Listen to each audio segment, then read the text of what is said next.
Alright, let me take y'all inside what's going down at Browns camp right now, because honestly, it's wild. Shedeur Sanders is dominating the Browns quarterback battle. And I'm telling you, straight up, this is not what Dillon Gabriel expected. Not even close.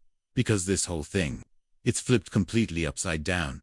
We're talking about a 5th-round rookie here. 5th-round pick, 144. And this dude's walking into camp with 4,134 passing yards last season, and acting like he's been in the league for 5 years. He's making throws that are already getting whispered about like NFL camp mythology. And Dillon Gabriel, he looks like he's scrambling not on the field, but mentally. Now think about this. The Browns drafted Gabriel in the 3rd round, 94th overall. That's a spot you reserve for a guy you believe is polished, safe, dependable. You think you're getting this veteran college quarterback with nearly 19,000 passing yards and over 60 starts under his belt.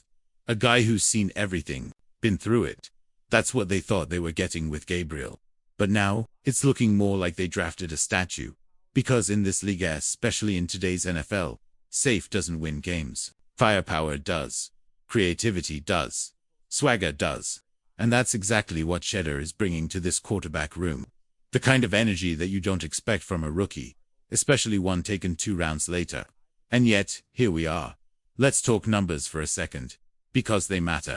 In 2024, Shedeur Sanders put up 4,134 passing yards. That made him 4th in the nation. Gabriel came in at 3,857 yards. Not bad at all. Actually pretty impressive, ranked 8th. But when you go deeper, it starts to tilt. Touchdowns. Sanders had 37. Gabriel had 30. Picks. Gabriel had fewer, only 6 compared to Shedeur's 10. But that's where the edge ends. Because you know what really separates quarterbacks in today's game? Big-time throws. The ones that matter. The ones that break games open. Sanders had 26 of those last year. That's top 10 in the country. Gabriel, he had 15. That put him all the way down at 56th. That's not just a gap. That's a full-on canyon. That tells me everything I need to know. One of these guys is attacking defenses. The other, he's just surviving them. And look, some people try to prop up Gabriel's QBR 86.5, right? One of the best in the country. But you know what? QBR rewards, checkdowns, short reads. Playing it safe. Basically, not screwing up. That's cool if you're trying not to lose. But that doesn't win games. Not in the AFC. Not in this era. Meanwhile, Shedeur, he led all FBS quarterbacks in completion percentage to 74%. Gabriel was 2nd at 72.9%. But 2nd doesn't mean anything when the guy ahead of you was drafted after you and is already outperforming you on every level. Now here's the stat that really blew me away: throws under pressure. Sanders does take more sacks. His pressure to sack rate is 20.1%, which is definitely high. But the guy is trying to make something happen. He's going down swinging. Gabriel, his sack rate is lower at 13.9%. But what's he doing with that time? Dinking, dunking, waiting, hoping someone else makes the play. That's not leadership. That's not confidence. That's just passively hoping something works out. And yeah, Shedeur did get caught speeding over 100 miles per hour recently. Not ideal. Let's be honest. But let's not act like off-field decisions are why he's trending right now. He's trending because he's cooking. And Gabriel, he's getting roasted. Day after day, rep after rep. This camp was supposed to be competitive. A healthy battle between 2 promising rookies. Instead, it's been one highlight after another for Shedeur and one head-scratcher after another for Gabriel. And insiders aren't even trying to play nice anymore. I read one report that said, it's not close. Shedeur is dominating. Not keeping up. Not hanging in, dominating. That's the word they used. And I believe it. There's already a throw from Sanders, making the rounds tight coverage. Linebacker, in trail. Receiver being Priest, and Shedeur drops a corner route into the back. Pylon like he's decorating a tree. The touch, perfect. The timing, surgical. The reaction. The whole sideline leaned in like, did we just see that? That's NFL stuff. That's pro-ready stuff. Meanwhile, let's talk about what Gabriel's doing. Look, I'll give him credit. He had a prolific college career. The stats are real. But when you dig into the context, the system he played in, his size, his lack of elite traits starts to unravel. And that unraveling is happening in real time. His passes are getting battered at the line, so now he's trying to throw higher. But in doing that, he's losing control. The ball's sailing. One rep turned into a pick six, not tipped, not almost intercepted, but a straight-up gift-trapped turnover dart. You can see it on his face.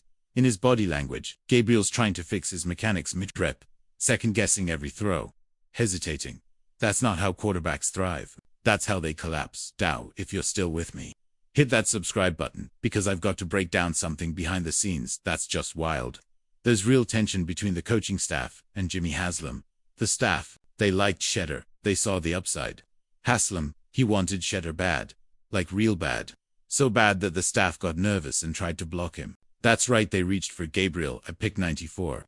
Not because they loved him, but because they wanted to keep ownership from forcing Shedder at 144. I mean, that's madness. That's not scouting. That's not strategy. That's politics. Draft day chess. And guess what?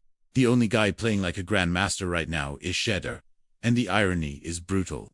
The quarterback they tried to avoid, he's the one making everyone else in that room look silly. Honestly, I'd be stunned if either rookie started before week 6 or 7. But right now, Gabriel looks like he's just trying to stay afloat. And Shedder, he's out there running the show. There's a shift happening inside that Browns facility, and it's coming from a 22-year-old rookie. Shedder's not just taking over the quarterback room. He's taking over the vibe. He's cracking jokes. Getting even Joe Flacco to la fiesta. That Joe Flacco, the most stoic man in football history. When Flacco's smiling, something's different. He talked to people inside the building, and they'll tell you Shedder is the glue guy, the locker room guy, the confidence guy. And that stuff matters. A lot more than people realize.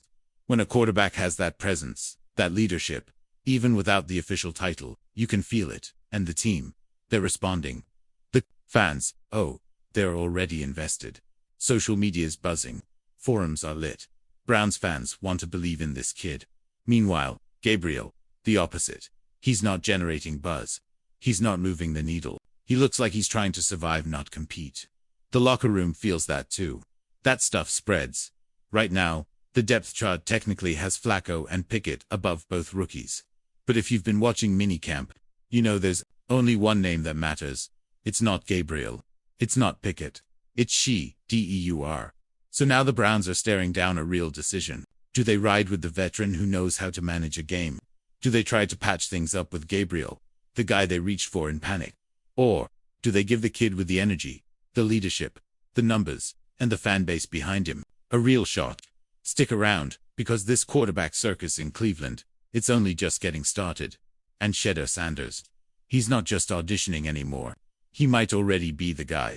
So if you're a real Browns fan like I am, if you live and breathe this team, make sure you drop a like on the video and hit that subscribe button. Because what I'm about to break down might just change how you see the quarterback situation in Cleveland this year. So Deshaun Watson, because honestly, no one saw this coming. I know we're used to headlines about Watson involving injury reports, or contract breakdowns, or whether or not he's living up to that massive $230 million fully guaranteed deal, but this time, it's different. This time, the headline is all about love. Yep, Deshaun Watson just got married. The man tied the knot with Sports Illustrated swimsuit model Jill Anos. And the way he broke the news.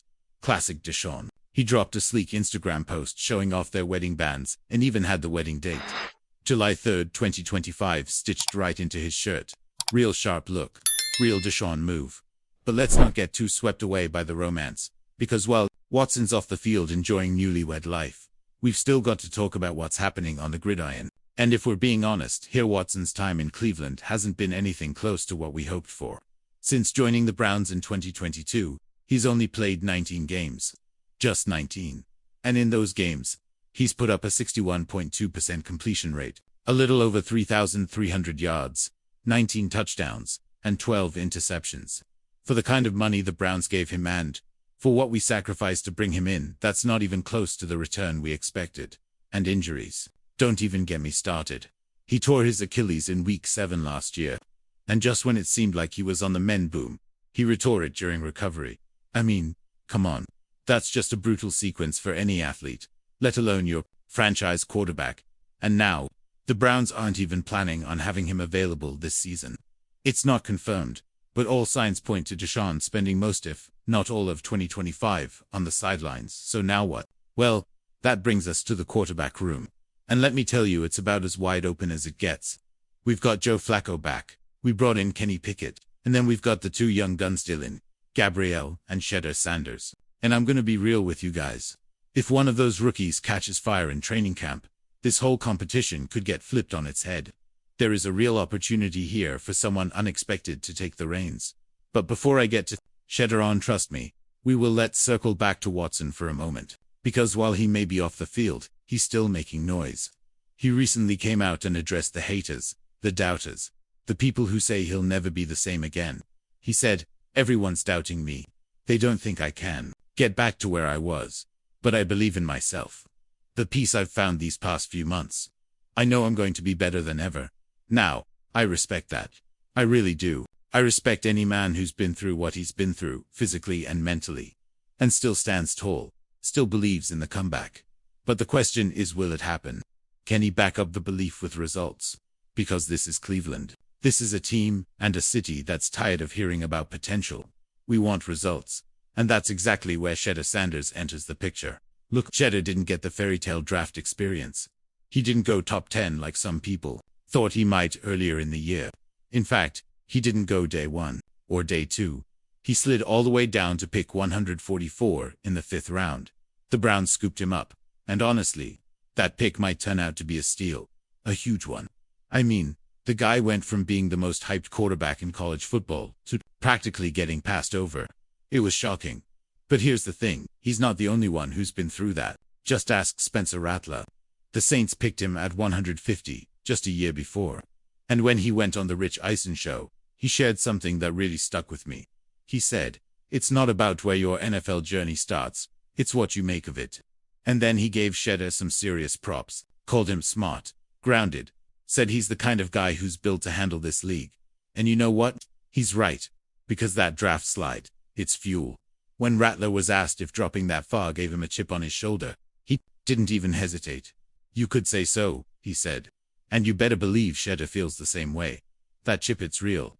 You can see it in the way he throws, in the way he carries himself. This kid didn't come to Cleveland just to ride the bench. And right now, he's proving it. In rookie minicamp and OTA practices, Shedeur has been quietly lighting it up. I'm talking best completion percentage among all QBs on the roster. Most touchdowns. Most consistent play. And yeah, he's made a few mistakes here and there. It's still early, but the overall impression, it's undeniable. This guy is not your average 5th-round rookie. He's out there like someone who knows he belongs. Now, let's not get ahead of ourselves. The Browns haven't named a starter, and the coaching staff is being tight-lipped about who's going to get the real reps when preseason rolls around. But I'll tell you this. If Flacco or Pickett start to struggle, and Shedeur keeps stacking good days, the noise is going to get louder. The fans are already rallying behind him. The media is starting to circle. And if he ends up winning that job, if he takes the field week 1, people are going to look back and wonder how in the world he dropped to day 3 in the first place. At the end of the day, here's how I see it. Deshaun Watson is living off of what he once was, clinging to the hope that he can return to form. But Shedeur Sanders, he's not waiting for anything. He's trying to seize the moment right here, right now. And I don't know about you guys, but I'm here for it. Because as Browns fans, we're done hoping. We're done dreaming. We want action. We want wins. And we want a quarterback who plays like he's got everything to prove. Because that's what it takes to lead this team. So if you're with me, if you want to see how this QB battle plays out, and you don't want to miss a second of what's happening in Birimic, sure you're subscribed to the channel. We've got a wild season ahead, and I'll be right here bringing you all the updates, all the analysis, and every twist in the story. Thanks for watching, and see you next one.